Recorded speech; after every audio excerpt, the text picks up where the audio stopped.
महाराष्ट्र के गवर्नर श्री रमेश बैस जी, मुख्यमंत्री एकनाथ शिंदे जी, केंद्रीय मंत्रिमंडल के मेरे साथी पीयूष गोयल जी, रामदास आठवले जी, उप मुख्यमंत्री श्री देवेंद्र फडणवीस जी, अजीत दादा पवार जी, राज्य सरकार के मंत्री मंगल प्रभात जी, दीपक केसरकर जी, अन्य सभी महानुभाव, देवी और सज्जनों, महाराष्ट्रातील सर्व बंधू भगिनींना माझा नमस्कार। आज मुझे महाराष्ट्र और मुंबई के लिए 30,000 करोड़ रुपए के प्रोजेक्ट के शिलान्यास और लोकार्पण का अवसर मिला है। इन प्रोजेक्ट से मुंबई और आसपास के क्षेत्रों की कनेक्टिविटी और बेहतर होगी। इनमें रोड और रेल परियोजनाओं के अलावा महाराष्ट्र के नौजवानों के कौशल विकास की बहुत बड़ी योजना भी शामिल है। इनसे महाराष्ट्र में बड़ी संख्या में रोजगार का निर्माण भी होगा। आपने शायद अखबारों में पढ़ा होगा, टीवी पे देखा होगा, 2-3 सप्ताह पहले ही केंद्र सरकार ने महाराष्ट्र के लिए वधावन पोर्ट को भी स्वीकृति दी। 76,000 करोड़ रुपए, 76,000 करोड़ रुपए के इस प्रोजेक्ट से यहां 10 लाख से ज्यादा रोजगार बनेंगे। साथियों, बीते 1 महीने से मुंबई देश विदेश के निवेशकों के उत्सव की साक्षी बनी है। छोटे बड़े हर निवेशक ने हमारी सरकार के तीसरे टर्म का उत्साह से स्वागत किया है। लोग जानते हैं कि एनडीए सरकार ही स्थिरता दे सकती है, स्थायित्व दे सकती है। तीसरी बार शपथ लेने के बाद मैंने कहा था कि तीसरे टर्म में एनडीए सरकार 3 गुना तेजी से काम करेगी। और आज ये हम होते हुए देख रहे हैं। साथियों, महाराष्ट्र के पास गौरवशाली इतिहास है। महाराष्ट्र के पास सशक्त वर्तमान है और महाराष्ट्र के पास समृद्ध भविष्य का सपना है। महाराष्ट्र वो राज्य है जिसकी विकसित भारत के निर्माण में बहुत बड़ी भूमिका है। महाराष्ट्र के पास इंडस्ट्री की पावर है, महाराष्ट्र के पास एग्रीकल्चर की पावर है, महाराष्ट्र के पास फाइनेंस सेक्टर की पावर है। इसी पावर ने मुंबई को देश का फाइनेंशियल हब बनाया है।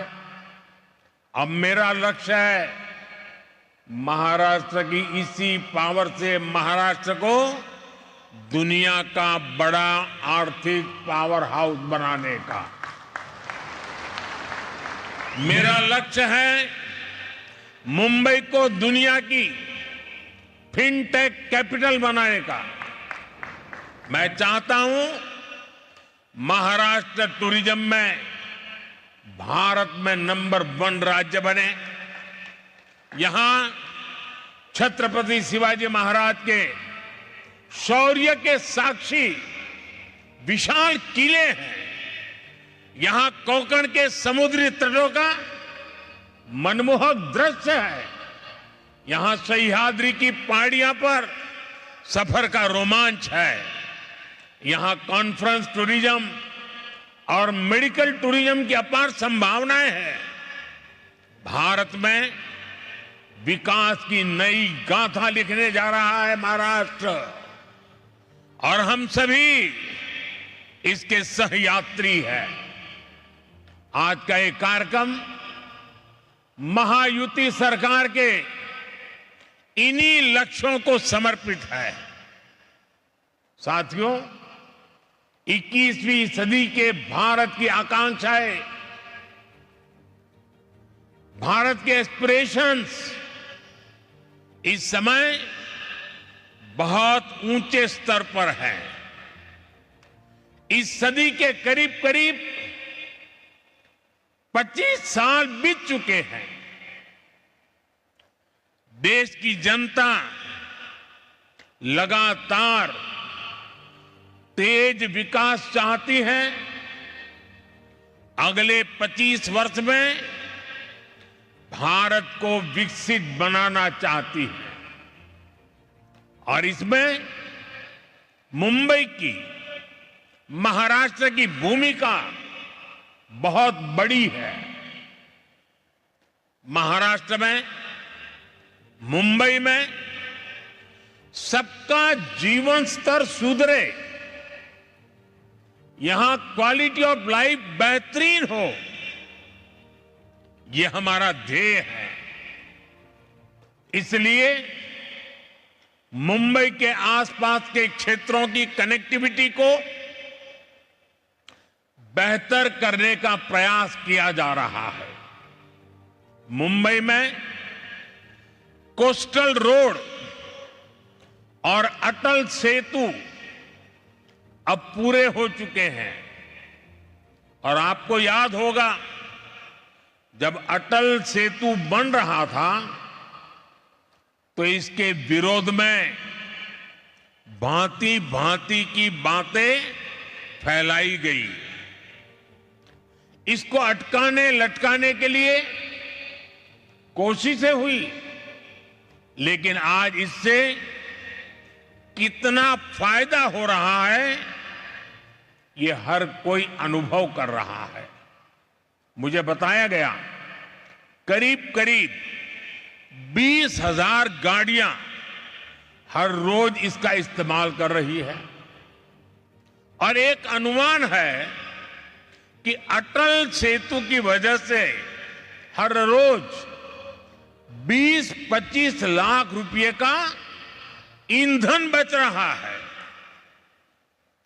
और इतना ही नहीं, लोगों को पनवेल जाने में अब करीब 45 मिनट कम लगता है, यानी समय का फायदा और पर्यावरण का फायदा। इसी अप्रोच के साथ हम मुंबई के ट्रांसपोर्ट सिस्टम को आधुनिक बना रहे हैं। मुंबई मेट्रो के विस्तार का काम भी तेज गति से चल रहा है। 10 वर्ष पहले मुंबई में सिर्फ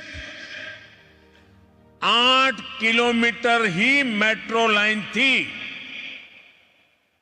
10 साल पहले सिर्फ 8 किलोमीटर, जबकि आज ये करीब करीब 80 किलोमीटर पहुंच चुकी है। इतना ही नहीं, मुंबई में अभी लगभग 200 किलोमीटर मेट्रो नेटवर्क पर काम। उदाहरण है, आज ठाणे से बोरीवली के ट्विन टनल प्रोजेक्ट पर भी काम शुरू हो रहा है। इससे ठाणे और बोरीवली के बीच की दूरी कुछ ही मिनटों तक सिमट जाएगी।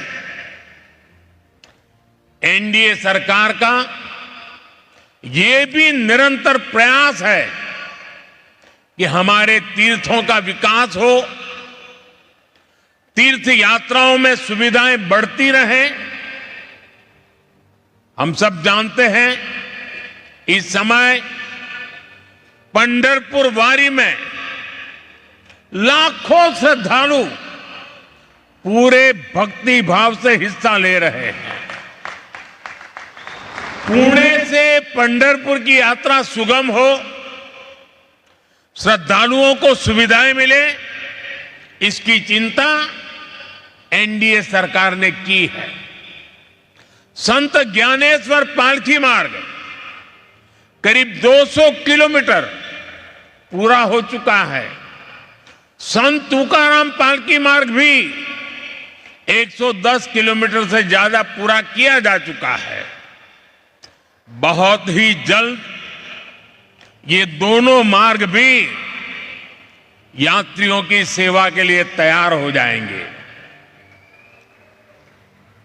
सर्व वारकऱ्यांना भी अतिशय मनापासून शुभेच्छा देतो आणि पंढरीच्या विठ्ठलाला कोटी कोटी नमन करतो। भाइयों और बहनों, कनेक्टिविटी के ऐसे इंफ्रास्ट्रक्चर, इससे पर्यटन, खेती और उद्योग सभी को लाभ हो रहा है। इससे रोजगार के नए अवसर बन रहे हैं। जब अच्छी कनेक्टिविटी होती है तो उससे महिलाओं को सुविधा, सुरक्षा और सम्मान भी मिलता है। यानी एनडीए सरकार के ये काम गरीब, किसान, नारी शक्ति और युवा शक्ति को सशक्त कर रहे हैं। महाराष्ट्र की महायुति की सरकार भी इसी प्रतिबद्धता के साथ काम कर रही है। मुझे खुशी है कि महाराष्ट्र सरकार ने हर साल 10 लाख नौजवानों को स्किल ट्रेनिंग देने का संकल्प लिया है। मुख्यमंत्री युवा कार्य प्रशिक्षण योजना के तहत ट्रेनिंग के दौरान स्कॉलरशिप भी दी जा रही है। साथियों, भारत में बहुत बड़ी संख्या में स्किल डेवलपमेंट और रोजगार, यह हमारी जरूरत है। हमारी सरकार निरंतर इस दिशा में काम कर रही है। बीते 4-5 साल के दौरान कोरोना जैसे महासंकट के बावजूद भारत में रिकॉर्ड रोजगार बने हैं। हाल में आरबीआई ने रोजगार पर एक विस्तृत रिपोर्ट जारी की है। इस रिपोर्ट के अनुसार बीते 3-4 सालों में देश में लगभग 8 करोड़ नए रोजगार मिले हैं। इन आंकड़ों ने रोजगार को लेकर झूठे नैरेटिव गढ़ने वालों की बोलती बंद कर दी है। ये झूठे नैरेटिव वाले निवेश के दुश्मन हैं, इंफ्रास्ट्रक्चर निर्माण के दुश्मन है, भारत के विकास के दुश्मन है। इनकी हर नीति युवाओं से विश्वासघात और रोजगार को रोकने वाली है और अब इनकी पोल खुल रही है। भारत की समझदार जनता इनके हर झूठ, हर प्रपंच को नकार रही है। जब कहीं पुल बनता है, रेलवे ट्रैक बनता है, सड़क बनती है, लोकल ट्रेन का डिब्बा बनता है, तो किसी न किसी को रोजगार मिलता ही है। भारत में जैसे जैसे इंफ्रास्ट्रक्चर निर्माण की गति तेज हो रही है, रोजगार निर्माण की गति भी बढ़ रही है। आने वाले समय में नए निवेश के साथ ये अवसर और ज्यादा बढ़ने वाले हैं। साथियों, एनडीए सरकार के विकास का मॉडल वंचितों को वरीयता देने का रहा है। जो दशकों से अंतिम पंक्ति पर रहे हैं, उनको हम प्राथमिकता दे रहे हैं। नई सरकार के शपथ लेते ही हमने गरीबों के लिए पक्के घर और किसानों से जुड़े बड़े फैसले लिए हैं। अभी तक 4 करोड़ गरीबों को पक्के घर मिल चुके हैं।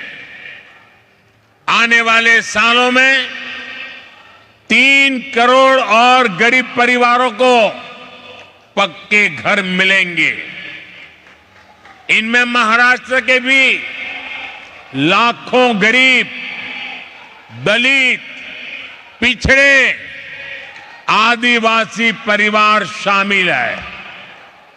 एक अच्छा आवास हर परिवार की जरूरत ही नहीं, बल्कि उसकी गरिमा से भी जुड़ा है। इसलिए हम शहरों में रहने वाले गरीब और मध्यम वर्ग दोनों के घर का सपना पूरा करने में जुटे हैं। साथियों, रेहड़ी फुटपाथ वाले साथियों को भी गरिमापूर्ण जीवन मिले, ये हमारा कमिटमेंट है। इसमें स्वनिधि योजना बहुत काम आ रही है। इस योजना के तहत अभी तक 90 लाख लोन स्वीकृत किए जा चुके हैं। इसमें से करीब 13 लाख लोन यहां महाराष्ट्र के साथियों को मिले हैं। मुंबई में भी रेहड़ी पटरी लगाने वाले 1.5 लाख साथियों को स्वनिधि योजना का लाभ मिला है। बैंकों से मिल रही स्वनिधि की मदद इनके कारोबार को मजबूत कर रही है। और एक स्टडी कहती है कि जो लोग भी स्वनिधि योजना से जुड़े हैं, उनकी हर महीने कमाई करीब 2,000 रुपये तक बढ़ गई है। मतलब साल में 20-25 हजार रुपया अतिरिक्त कमाई बढ़ी है। साथियों, स्वनिधि योजना की एक और विशेषता का मैं जिक्र आपसे करना चाहता हूं। इस योजना के तहत लोन लेने वाले मेरे रेहड़ी पटरी ठेले वाले भाई बहन जो लोन ले रहे हैं, वो ईमानदारी से पूरा का पूरा लोन लौटा भी रहे हैं। और ये है मेरे गरीब का स्वाभिमान, ये है मेरे गरीब भाई बहनों की शक्ति। और आप ये जानकर हैरान रह जाएंगे कि स्वनिधि के लाभार्थी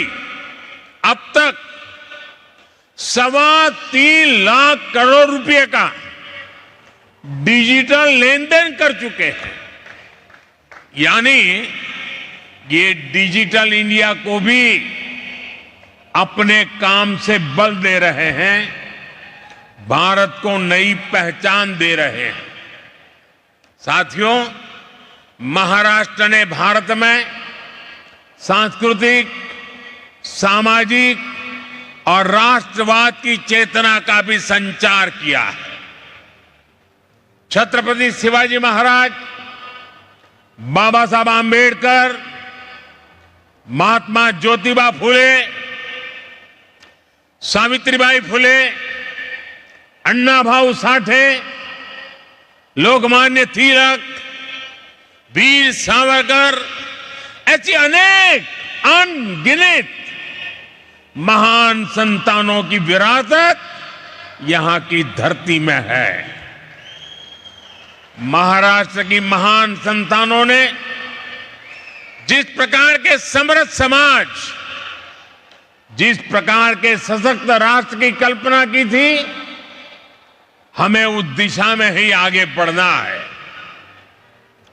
हमें याद रखना है कि सद्भाव और सौहार्द में ही समृद्धि का रास्ता निहित है। इसी भावना के साथ एक बार फिर इन विकास कार्यों के लिए